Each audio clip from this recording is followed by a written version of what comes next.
KitGuru is with PHANTEKS at Computex 2024, and we're starting with the Evolve X2. This is an early prototype. You are ordered to ignore the GPU sag. The case itself, they're aiming for premium, high-end, loads of aluminium, loads of glass, and you can see all the hardware inside.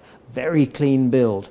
If you come around the back of the case, however, Dominic, moving inside the right-hand panel, we can see this very clever cable management system. It looks absolutely gorgeous. The snag is, it's also apparently quite expensive. Now, this is prototype form, but we understand to take it to production could cost as much as $30 or $40.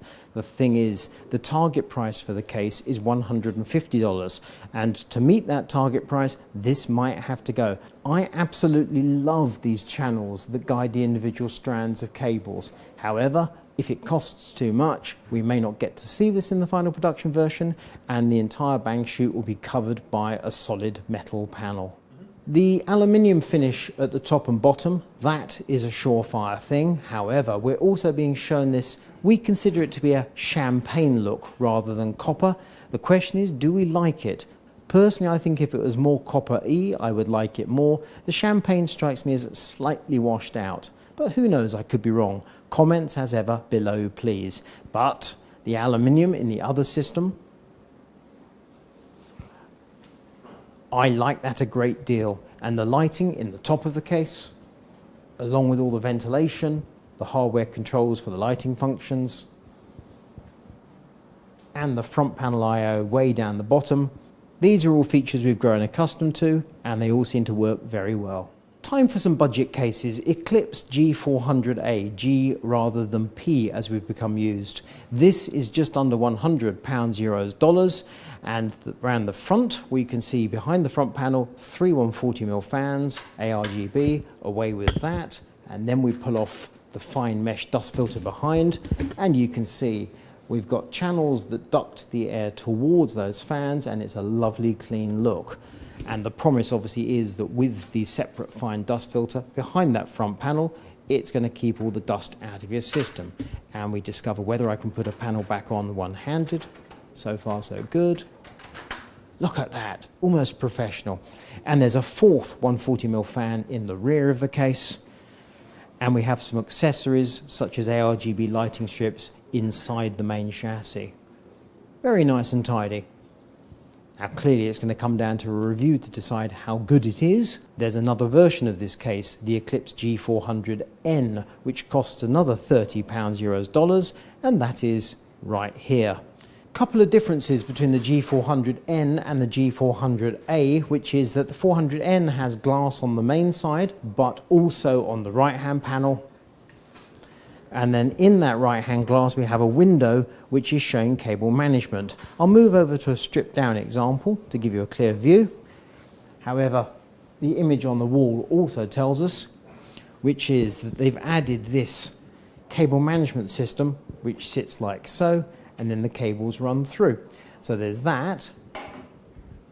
Also, they have their new control hub, which handles RGB and fan control and integrates with their software. That's right, PHANTEKS has software. It's a system called Nexlinq. We understand PHANTEKS has something like 50 employees these days, and apparently a few of them are working full-time on software, so that makes it quite a significant investment. And here we have a system I had no idea was even in the works, and we saw them at CES just a few months ago. And look, software. It's not just signal RGB, it is their own software. Stripped down fan control, lighting control. Decide what patterns you want, decide how you want your fans to work.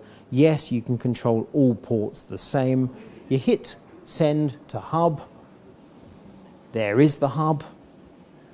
It all works exactly as you'd expect. Now, the demos here have been absolutely fine, but till we get it home and try it for ourselves, we don't really know. But so far, so good. And we can see on the Nexlinq product board M25 G2 fans. Well, here we are. Available in black and white, 120mm, 140mm. They've got a kind of infinity mirror look kind of thing going on in the center by eye. RGB lighting, digital RGB lighting. The thing is the pricing. These three fans, $30. If you buy them individually, $11. That's crazy cheap. Intrigued to see how these work when we get them home, because I want to play with these. That is so cheap, there's either something up or we've been scammed by everybody else for years. And this AIO, the Glacier 1 M25 G2 AIO, I'm going to say the name's a bit of a mouthful, but never mind. It's a 360mm AIO.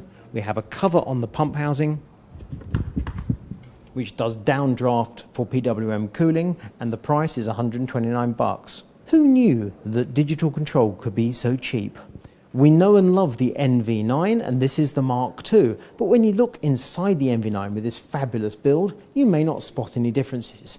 The explanation is it supports rear cable connectors for motherboards, so Back to the Future for Zeus, Project Zero for MSI et al. In other words, it has extra holes punched in the motherboard tray, so that's what makes this a Mark II rather than the regular NV9. It's a lovely case, but it is huge. However, the NV5 Mark II, it's exactly the same thing.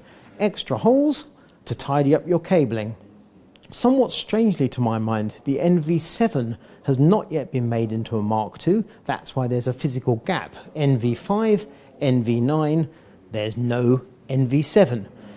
For some reason, it's to do with the tooling used in that chassis, and there may well be a Mark II NV7 at some point, but it's not going to be anytime soon. Glacier Easy Fit. We're going to have to go American. We can't say EZ Fit. It has to be Easy Fit. It can be awkward installing hard tubing in a liquid-cooled system because you have to get the tubing just the right length and then do up some fiddly connectors. The answer is to basically do away with complicated adapters and move over to a system similar to that used by plumbers. So this is a piece of 16mm tubing, and I simply, to install it, push, and now it's not going to come out. To release it, I push that collar in, working one-handed, and away it comes. Now here's the intriguing thing. That's hard tubing, but I can also take soft tubing, put in an insert. Clearly that must restrict flow to a certain extent, and the soft tubing also locks in place. I can see how that's going to be of great interest to novice water cooling enthusiasts, but also system integrators who want to do away with a whole stack of fittings on the shelf and just get back to something nice and straightforward. Naturally, your hardline tubing system will still involve tubes of the correct shape, so yes, you're going to end up bending the things, and yes, you're going to have to finish off the ends so they're nice and smooth. So there is still work involved, but life should become significantly easier. And here we see examples of a new CPU block and a GPU block with the EasyFit system installed. PHANTEKS doesn't just cater for gamers, they also cater for the server business. And here we have the Enthoo Pro 2 Server Edition. We've seen this in prototype form previously, last at CES. As you can see, multiple GPUs, it's stripped down, loads of space inside the chassis and plenty of cooling. However, we also have the Enthoo Pro 2 XL. I'm going to stand next to it just for size, so think of me as a human banana. This is absolutely enormous, and I speak as a man who was at Silverstone yesterday. That is a big boy.